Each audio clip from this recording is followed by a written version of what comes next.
Hello, my lovelies. So, you might have noticed that today's episode is very, very short. That is because I was trying to fix some stuff in OBS to adjust how some of the features worked. And that's my recording software. Sorry, explanations. Skimbo. And I farked some stuff up, and I thought I unfarked it, but apparently I didn't unfark it before recording a couple of videos. So, we're having some fun with audio. And so we're re-recording. Today's cuppa was a violet tea.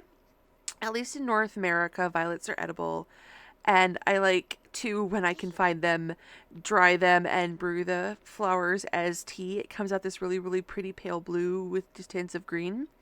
The problem is it's really, really hard to get your hands on because violets only grow in a very short window in the springtime. Skimbo. And they need a lot of shade, so they're a difficult flower to come by unless the conditions are just right. So today's episode was a very grindy episode. We're grinding those aspirations, we are raising our son, and we're working hard all day. So last week at the end of the episode, we pulled some caliber from the stone. Today, we're putting her on the wall with our other swords. For some reason, she is this absolutely lovely aqua blue-green color. I don't know if they were like trying to do a patina because she's, been in the stone for so long. But that only happens with copper and certain types of bronze to get that color. I don't know. We're still 2 swords shy of the collection. I have been watching those boxes like a hawk, but even if they don't vanish before we get to them, which is a pain in the butt, they've been like ingredients and stuff. So not swords. So this secret witness, this poor leadership sentiment issue is apparently a glitch. And it has been making my life 5 kinds of heck. So today is all about the aspirations. Both are in the second to last tier. We start working Kieran first because his is more active. Mom is working on that money. That is a more passive thing, especially when we're making as much money as we are. So getting Kieran out there, getting secrets, talking to people is really important. Also, everybody seems to be super angry, and I am betting that because it's a sentiment glitch, it's hitting everybody. So we have introduced ourselves to everybody in the sim world. Like, seriously, we have introduced ourselves to everybody, and still, somehow, magically, we don't know any Sims in common. After all of that, this entire visit to the secret hideout, we met one Sim that we could ask if he had a secret in common with. So, when we age Nathaniel into a toddler, we have all of the usual difficulties. For starters, the butler won't put the kid down, which means that my exhausted parents who want to go to bed, want to go do other things, so I have to keep calling them back. Can't keep him in the room to save our life. And when we finally get the kid aged up, Mom walks out of the room again. Please, EA, can we get an age up together option? Let's see. We hit the random trait. Our boy is inquisitive, and boy is that helpful because that makes his thinking trait go up faster. He is, as always, very creatively dressed. It is a fact of the matter. So we get our little man to sleep so we can get one of the grown-ups into the mirror for the extremely necessary makeover. I know we're only going to see like 1 or 2 of these outfits tops, but the thought is what matters. I gave him 2 outfits in every category, aiming for, wealthy, adorable, kind of snooty, snobby. I think I hit that nail right on the head. He's hyper fashionable. He is adorable. He is our little man, and he is perfect in every way. I will fight you. So while we were in there buying the bed, I had a moment of weakness, and I got the cuckoo clock. I know. I'm supposed to be saving for Kara's aspiration, but I wanted it. And it is, in fact, a practical purchase. Because when you investigate the cuckoo clock, you find a secret passage inside it. And as you investigate cuckoo clocks that you find, you can travel between the cuckoo clocks and use it to go to those locations faster and easier. It is also a new woohoo location, which I had to try it out and see the new animation. I admit it is charming. I do like the pieces of clockwork going everywhere. I do wish there was some more like diagonal there, because they're very much just shooting out in one straight line in front and bouncing. The heart-shaped smoke is cute. Oh no, Nathaniel, are you coming to watch? My little man, you don't need to see that. You don't need to see it. Turn around. Nathaniel, no! Oh gosh, oh good. He's just going past for his blocks. I wonder why they animated it so the fireworks were mostly behind the wall. The Sims are strange. Also, the cuckoo clock can be a murder weapon. If you sabotage the cuckoo clock, the next person who tries to use the secret tunnel has a chance of death. Now, this night went much smoother. We are able to find secrets. We get to the final tier of our aspiration.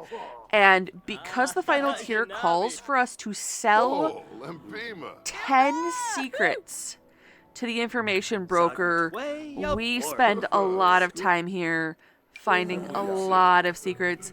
I don't know what was different about tonight, but I actually got Sims who knew each other. I got Sims in groups. It was amazing. It was wonderful.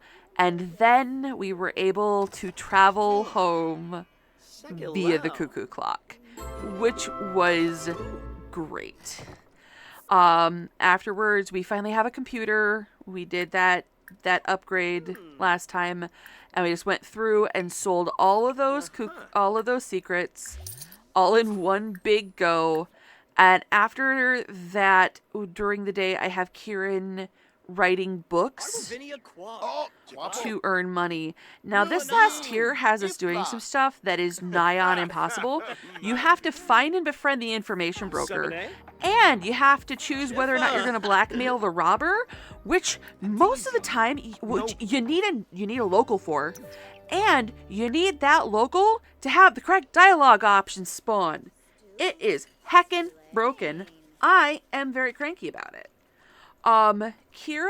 Kara, last time we hit her hard, and we needed to give the girl some rest. We spent a little bit of time on needs management before we started getting going on her. She worked hard, and then she came home and had to stay awake to age her kid up. And then we get her up and we get her going. So she's making like $3,000 a day, but we need numbers like in the double digits. This garden is the greenhouse is impossible to film in because the walls won't go down. I figured out what's wrong. I'm going to be able to fix it for next episode, but it's really annoying to try to film in there. Hey there, little man. But her garden and her wages are really the only money she makes, so we needed another revenue stream. So I got her an easel. I used the new easel from the new event because it's pretty and it's new, and I placed it up here because look at that view. Look at how gorgeous that is. Who couldn't paint amazing paintings for absurd amounts of money up here? Now, between her being a perfectionist and a competitive sim, she levels up fast, which is great because it earns us more money, but is also annoying because it earns us fame faster. We get another star in celebrity. It's deeply annoying.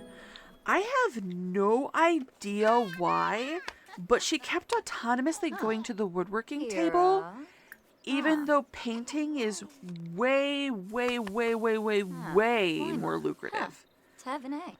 Also, watching her hitting wood with a hacksaw in her best dress is objectively funny. It's just funny. We are a toddler now with Nathaniel, so he has got work to do. He is getting his skills along. It's just taking work. Last time was all about daddy. Today we had some mommy time. And our son is perfect. Our son is flawless. Our son is wonderful. And he's just so wonderful and perfect that we decide to do a noble decree about it. There's a noble decree that makes multiple births more likely, and I would like to have at least 3 kids. So I do the cradle accord, and because I want more babies about it. I mean, look at him. He's so precious and perfect. We need more of him. We need so many more of him. He's so perfect that even Connie loves him. This Sim, I don't know how she gets into her house. I don't know how she always appears, but she always looks so fierce and fabulous. And I just love this femme fatale looking woman talking to our toddler for literal hours of game time. So because we needed to work his communication skill, one of the easiest ways to do that with a toddler is with the Blurfy doll. It also works great for kids.